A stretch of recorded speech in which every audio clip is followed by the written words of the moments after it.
Good evening, sir. My name is Manni Ramu, and this is our final review project for Digital Assignment 3. Our project is based on measuring heartbeat rate using pulse sensor and Arduino Uno, and my teammates are Abhay and Nihal. To start with, the overview is introduction, objection, literature review, methodology, hardware and software, work completed with results, and conclusion and reference. Introduction.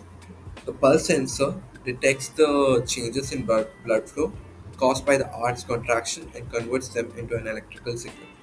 The Arduino Uno reads the analog signal from the pulse sensor using the analog input bits. The code uses an algorithm to calculate the heart rate based on the signal from the pulse sensor. The heart rate can be displayed on a serial monitor or an LCD screen connected to the Arduino Uno. To explain the objective in one precise sentence, it's basically to drive the pulse sensor with 3 or 5 voltage and obtain an analog signal.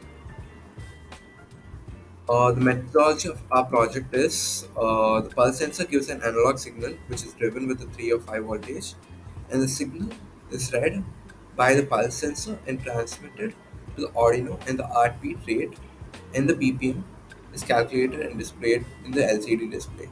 Embedded C system language is used to code the Arduino.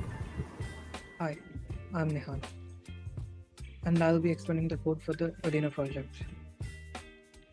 Here, we're trying to make a heart rate monitor using Arduino. In this line, we're defining a constant called use Arduino interrupt and setting its value to true. It allows us to use low-level interrupts, increasing the accuracy of the beats per minute or the BPMs.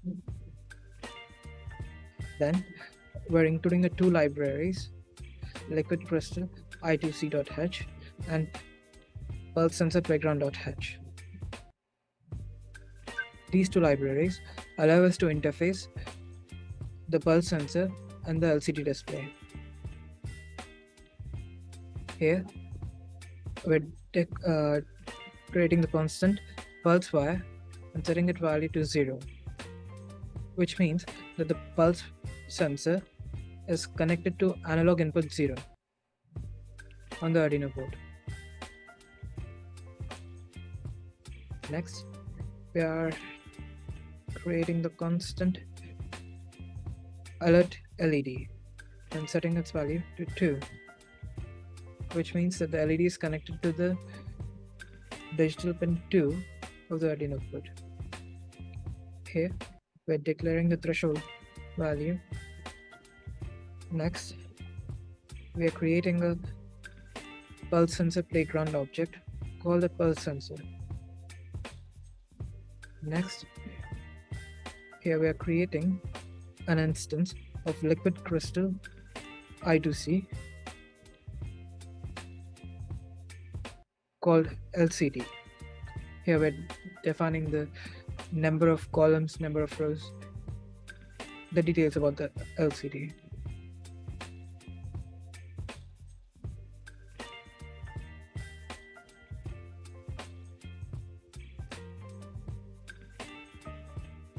Now we're creating two functions over here. One, void configure LCD.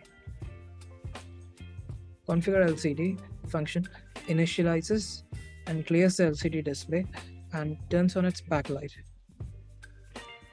The configure sensor function sets up the pulse sensor by specifying the analog input pin it's connected to.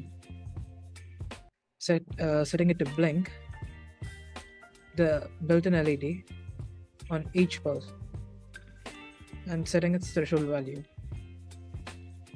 Then starting the begin method by reading data from the sensor.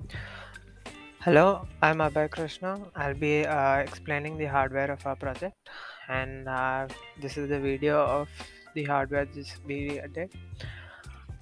We have our components right here. This is our pulse monitor, this is our breadboard, this is our Arduino connected to an LCD, and we have it connected to our laptop, which is used to input the Arduino code as well as its power supply.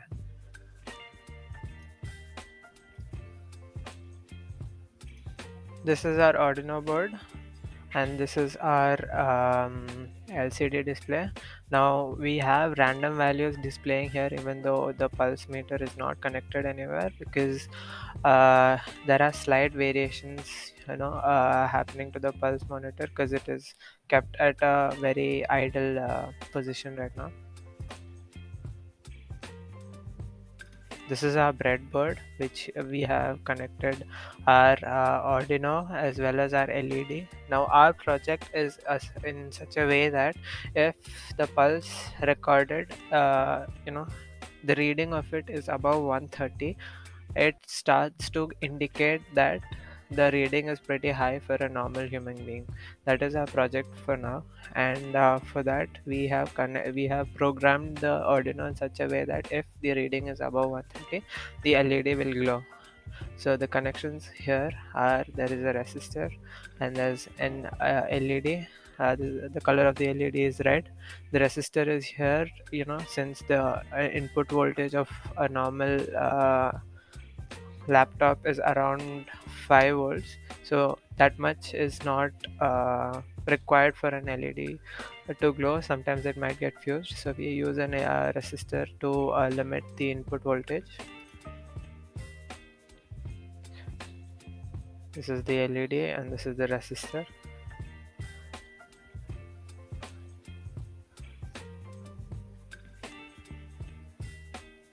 This is our LCD, and the power cord from the Arduino is connected to the laptop, and this is our pulse monitor.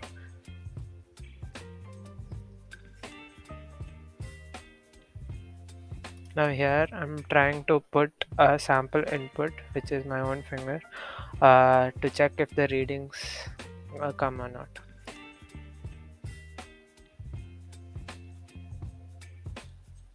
As you can see, as soon as I put my finger, the reading started bumped to 150, and then slowly it started showing correct variations of the correct. Now let me demonstrate how our whole system works if the reading is above 130. Here you can see that the reading is around 180 stuff, and we try to bring the reading as high as possible. See, the reading has gone above 130 and we can see that the LED starts glowing. For our reading that we just found out, which was around 70 to 71, we also measured it using our phone to check how accurate our reading was, and we found out that the reading was around 75, which is pretty accurate, and we can thus confirm that our pulse monitor is working. Thank you. Conclusion. This project is aimed to develop a system to measure heart rate using a pulse sensor connected to an Arduino Uno board. The sensor detects the pulse and converts it to an electrical signal, which is then processed by the Arduino board to calculate the heart rate. A heart rate monitor using an Arduino board has several advantages.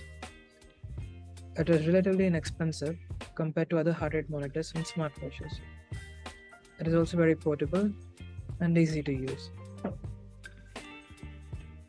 And Arduino board also offers a certain versatility, as it can be easily modified. The programming of Arduino board can be easily modified. This experiment proves the potential of the Arduino boards and its healthcare applications.